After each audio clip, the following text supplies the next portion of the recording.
Donc moi c'est Hélène Canac, je suis dessinatrice des BD d'Ambré de Feu et Entre Neige et Loup chez Jungle Édition. Et moi Agnès Domergue, et donc je suis scénariste des mêmes BD. Bonjour, je m'appelle Charline Forns, je suis autrice-illustratrice sur la BD La Sentinelle du Petit Peuple aux éditions Dupuis. Je pense que c'était un Tintin, je sais plus lequel, mais ouais, ça devait être un Tintin. Moi je suis sûre que c'était un Tintin, c'était On a marché sur la lune. Je crois que ça devait être, je suis quasiment sûre que ça devait être soit Astérix, soit les Gastons. Sûr que mon père avait une grande bibliothèque avec toutes les BD d'antan et je suis quasiment sûre de les avoir lues, enfin que ce soit les premières BD que j'ai lues étant enfant en fait.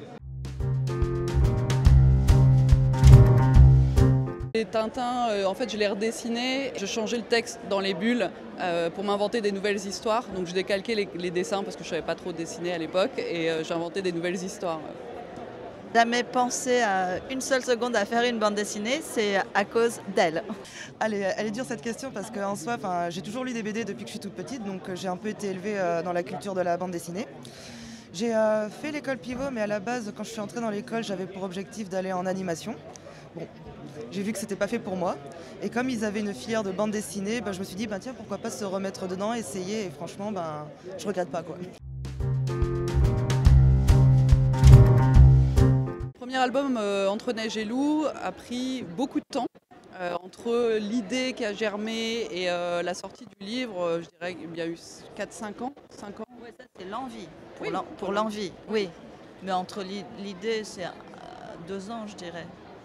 Il y a eu 2 ans d'écriture et puis 1 an après de dessin, 3 ans. Ouais, c'est vrai. Mais beaucoup plus au moment de l'envie. Oui, ça a mis du temps. Ouais, ça a mis du temps. On a mis beaucoup de temps en fait à se lancer. Déjà, on tâtonnait un peu aussi toutes les deux et ça a mis un peu de temps, mais On voulait faire quelque chose de génial. Alors pour moi, je mets à peu près... je fais à peu près entre 1 mois et 2 mois suivant la complexité du tome en storyboard. Suite à ça, je mets 7-8 mois en dessin, parce que j'ai un dessin qui est quand même peut-être un peu trop détaillé. Et il me faut à peu près 2 mois pour la couleur. Donc au final, on est sur 1 an et 2-3 mois pour la conception entière de la bande dessinée. Alors au scénario, c'est Carbone qui est avec Véronique Barrault. Donc toutes les deux, elles ont créé l'histoire autour de la Sentinelle et moi je suis là vraiment pour interpréter leurs écrits et mettre en image ce qu'elles avaient en tête. On fonctionne beaucoup par échange de mails parce qu'au final, on habite toutes éloignées des unes des autres. Si je dis pas de bêtises, Carbone en ce moment elle est en Martinique, Véronique elle habite du côté de Toulouse. Et moi j'habite du côté de Nantes, donc c'est difficile de se voir en direct. Donc on fonctionne surtout les réseaux sociaux aussi, Facebook, WhatsApp, par mail quand il faut échanger sur des trucs un peu plus officiels avec la maison d'édition.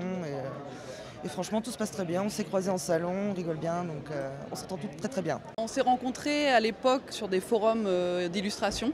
Donc on était toutes les deux novices et on échangeait entre illustrateurs et auteurs de première qui débutaient dans le métier. On a eu envie assez vite de travailler ensemble, on s'est connus comme ça et on a échangé pas mal autour du livre en fait. Moi en fait j'étais pareil, donc novice, et je suis plutôt allée dans l'album jeunesse. Donc mes premiers albums étaient albums jeunesse, mais c'est vrai que j'aimais beaucoup ce que faisait Hélène et je pense qu'il y avait une envie secrète de travailler ensemble.